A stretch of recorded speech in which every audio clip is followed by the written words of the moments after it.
na natureza vários parasitas que podem trazer problemas para os seres humanos. Um desses parasitas é o plasmódio, que na verdade tem mais de um tipo e é o causador da malária.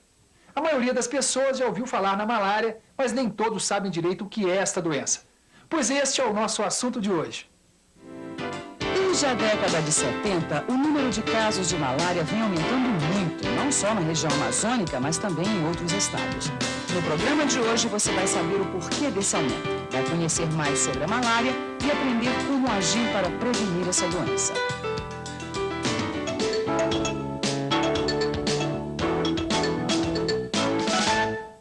A malária, também conhecida como maleita, cesão, tremedeira e febre terçã, é uma doença perigosa que ataca principalmente o sangue e o fígado. O sangue é formado por milhões de células. São os glóbulos brancos que protegem o organismo e os glóbulos vermelhos que transportam o oxigênio através do nosso corpo. O parasita da malária, quando entra no corpo, destrói os glóbulos vermelhos, deixando a pessoa com anemia. Mas você sabe como se pega a malária? Malária? Não, sei não. Não faço a menor ideia. É através do mosquito, né? Agora o nome dele científico eu não sei não. Eu acho que é um mosquito que chama Anófeles. É isso mesmo. A malária é transmitida pela fêmea do mosquito Anófeles. Ela se alimenta de sangue e, quando pica alguém, libera sua saliva na corrente sanguínea da pessoa picada. É através dessa saliva que um micro-organismo chamado plasmódio entra em contato com o sangue. Depois de aproximadamente 14 dias, a pessoa contaminada começa a apresentar os sintomas. Este espaço de 2 semanas entre a picada e o início da doença é o chamado período de incubação. O mosquito Anófeles é conhecido também como sovela ou mosquito prego, porque pousa em pé, como se fosse um prego. Ele é apenas o transmissor da doença. O que acontece é que quando ele suga o sangue de uma pessoa contaminada, absorve também o parasita. A partir daí, passa a transmitir a doença quando pica outras pessoas sadias. A malária também pode ser transmitida através da transfusão de sangue. Por isso, todo doador que já teve a doença ou que esteve em regiões onde ela é frequente deve informar isso ao profissional de saúde antes de fazer a doação. Sabendo disso, ele vai fazer os exames necessários para confirmar se ainda existe algum sinal do parasita no sangue do doador. Mas a principal forma de transmissão é mesmo através da picada do mosquito. O mosquito prego põe seus ovos em águas paradas ou em plantas que acumulam água. Dos ovos saem as larvas, que se desenvolvem na água até se tornarem mosquitos adultos. O macho se alimenta da seiva das plantas, enquanto a fêmea busca o sangue. Esses mosquitos preferem regiões onde existam igarapés, lagos ou remansos de rios. Por isso mesmo, a Amazônia é a região do país onde o pernilongo transmissor da malária se desenvolve melhor. Esse mosquito sempre viveu nas matas. Com a ocupação desordenada e as atividades econômicas desenvolvidas na selva, o Anófeles começou não só a ter mais contato com o homem, mas também a procurar alimento e moradia nas cidades. Veja como isso aconteceu. Os projetos de ocupação da Amazônia levaram milhares de pessoas para a região, quase sempre sem o planejamento adequado. Grandes áreas de floresta foram destruídas pelo garimpo, pela exploração de madeira e pela construção de estradas e usinas hidrelétricas. Por outro lado, a falta de estrutura das cidades levou centenas de famílias a se instalarem em áreas próximas a rios, igarapés e matas. Essa forma de ocupação fez com que o mosquito transmissor da malária perdesse suas fontes de alimentação e seus abrigos naturais. Agora que nós já sabemos um pouco mais sobre o mosquito transmissor da malária, como ele vive e se desenvolve e por que foi obrigado a deixar o abrigo da floresta para se instalar nas cidades, está na hora de falar da doença e de seus sintomas.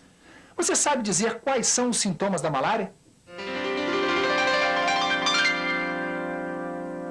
Suor, fraqueza, febre alta, anemia, Tonteira. O que eu vejo falar é isso. O principal sintoma da malária é a febre. Só que essa febre tem uma característica especial. Ela pode ocorrer dia sim, outro não, ou então um dia sim, 2 dias não. A febre geralmente é muito alta, muitas vezes acima de 40 graus, e é acompanhada de fortes calafrios. Com a repetição desses ciclos de febre, o doente vai ficando anêmico. E se não for corretamente tratada, a malária pode até levar à morte. Além da febre, que é o sinal mais característico da malária, existem outros sintomas que ajudam a identificar se uma pessoa foi contaminada pelo plasmódio. Os principais são suor intenso, urina escura em pouca quantidade, fraqueza e tonturas. Doutor, o que uma pessoa que apresentar esses sintomas deve fazer? Olha, a pessoa deve imediatamente procurar um centro de saúde, onde será feito o exame para a malária, que é gratuito, assim como o medicamento. Essa pessoa também deve relatar ao médico, caso ela venha de uma região endêmica, dizer que teve nessas regiões, tipo região amazônica, pode ser o caso, que isso ajudará muito na identificação da doença. É importante que a pessoa procure imediatamente esse centro de saúde, porque a malária é uma doença que pode levar à morte, Outra coisa que pode acontecer também, se a pessoa pode contaminar outros mosquitos da região, e a gente ter instalado uma epidemia de malária. Há casos de pessoas que adquirem a malária mais de uma vez. Como que isso acontece, doutor? Olha, isso é possível pelo seguinte, pode ser que a pessoa não tenha tomado a medicação completa, Uma outra situação pode ser que a malária seja resistente a esse medicamento que o indivíduo está tomando, Ou uma situação que a pessoa pode ser picada novamente por um mosquito contaminado. Então aí, nesse caso, ela novamente vai ter malária. Como você já viu, não dá para brincar com a malária. Ainda não existe uma vacina contra essa doença. Por isso é importante saber como se prevenir contra a picada do mosquito e como agir quando perceber em você mesmo ou em alguma pessoa próxima os sintomas característicos da malária. Previne-se. Tome os cuidados necessários contra o mosquito e a qualquer sintoma da doença, procure o serviço de saúde. Contra a malária, não existe vacina. As pessoas que vivem na região amazônica precisam tomar uma série de medidas de prevenção contra a malária. E o envolvimento de toda a comunidade é muito importante. Associações comunitárias, sindicatos, clubes, escolas e grupos de moradores podem se organizar para fazer a limpeza de valas e acabar com todos os locais onde exista água parada e que possam servir como criadouros para o mosquito. A comunidade também pode buscar a ajuda do poder público para limpar esses locais, ao mesmo tempo em que luta pelo fornecimento de água tratada, pela instalação de rede de esgotos e pela coleta periódica do lixo. Mas é preciso que cada um faça a sua parte e se proteja contra a picada do mosquito prego. Ele pica geralmente de manhã cedo e no fim da tarde. Por isso, evite ficar ao relento, penetrar na mata ou tomar banho de rio nesses horários. Outro cuidado importante é colocar nas portas e janelas as telas de proteção, além dos mosquiteiros e cortinados nas camas. E não se esqueça dos repelentes. O agente sanitário também ajuda muito na prevenção à malária. Quando ele passar na sua rua, peça para dedetizar a sua casa, pois o inseticida mata o mosquito transmissor, protegendo você da doença. Evite lavar, pintar e colocar quadros ou calendários nas paredes dedetizadas. Também é prudente desmatar uma área de 100 metros em torno de sua casa para manter o mosquito afastado de você e de sua família. Na luta contra a malária, é fundamental a participação de toda a comunidade. Em 1970, depois de um programa de combate à malária, o Brasil registrou apenas 50 mil casos da doença. Nas décadas seguintes, com a ocupação da Amazônia, esse número aumentou para 500 mil por ano e a doença se espalhou por outras regiões do país. Doutor Romeu, é possível que a malária se manifeste em outras regiões do Brasil, além da região amazônica? Sim, isso é possível, principalmente pelo período de incubação da doença, que é relativamente longo, em torno de 14 dias. A pessoa pode contrair a malária na região amazônica ou em outras regiões endêmicas do mundo, como existe a África, a Ásia também, e essa doença vir se manifestar nas demais regiões brasileiras, tipo região Nordeste, Sudeste, Sul e Centro-Oeste. Essas regiões também, ela ainda existe ainda nessas regiões, o vetor responsável pela transmissão da malária, que é o mosquito anófelos, conhecido também como mosquito prego, o anofelino, ou o chamado mosquito caladinho. Isso é uma coisa que não dá para esquecer. Muita gente pensa que a malária só se manifesta na Amazônia. Mas, como você viu, ela pode aparecer em outras regiões quando alguma pessoa contaminada traz o parasita no sangue e é picada pelo mosquito transmissor. Por isso, é importante conhecer os sintomas para impedir que a doença se espalhe.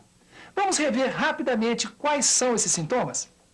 A malária é marcada por febre alta com intervalos de 1 ou 2 dias, seguida de calafrios e suores intensos. O doente fica com a urina escura e em pouca quantidade, além de sentir fraqueza e tonturas. Se uma pessoa apresentar esses sintomas, deve ser levada ao serviço de saúde imediatamente. Como a malária não é comum fora da região amazônica, é muito importante informar ao médico que o doente esteve em área malárica. Só assim a doença poderá ser tratada de maneira correta. Quem passa de ônibus, carro, caminhão ou barco pelas regiões de malária precisa ficar atento, pois pode levar a doença para regiões onde ela não existe mais. É preciso fazer exames de sangue e, se houver sinal de contaminação, tratar-se imediatamente. O tratamento rápido e adequado vai proteger a sua saúde e evitar a contaminação de outras pessoas. Eu vivi em Rondônia por um ano, uma região que é endêmica para a malária. E eu peguei a malária lá em 2 ocasiões. E a primeira ocasião que eu peguei foi logo no início, logo que eu cheguei na região. E isso me faz lembrar da importância que tinham as medidas preventivas que haviam me alertado para eu tomar e que eu não devo ter tomado por não ter acreditado que a doença era tão comum assim na região. A gente, depois que tem a doença uma vez, dá importância ao tratamento, porque é uma doença que debilita a gente bastante, dá bastante febre, suor, inclusive na ocasião que eu tive a primeira vez eu tive delírio. E há um tratamento seguro, simples, 7 dias de tratamento de remédio, comprimido, via oral, sem problema nenhum. Fiquei curado, estou hoje completamente curado da doença. Conheço também pessoas que vieram da região e que se trataram na cidade onde elas vivem depois de ter saído de lá e que hoje não tem mais nenhum problema com a doença. Então é importante que quem tem a doença saiba que é uma doença de tratamento simples, correto, que se você se tratar direitinho não vai ter maiores problemas. A malária é uma doença grave e muitas vezes mortal. É preciso que toda a sociedade e o governo tomem as medidas necessárias para evitar que a doença se espalhe e para diminuir o número de casos. É preciso repensar a ocupação da Amazônia, dando à população uma vida saudável. Mas você, aí em sua casa, também pode fazer a sua parte. Envolva a sua comunidade na luta contra a malária. Proteja-se contra a picada do mosquito e, a qualquer sintoma, procure um serviço de saúde. Não deixe que um mosquito coloque sua vida em risco. Previna-se e viva legal. Para maiores informações sobre este assunto, Disque Saúde. Fone 0800 61 1997. A ligação é grátis. Na internet, procure o endereço www.saude.gov.br. Clique primeiro o item Programas e Projetos e depois o item Educação em Saúde. Ali você vai encontrar o texto de apoio a este programa. Viva Legal conta com o apoio do Ministério da Saúde.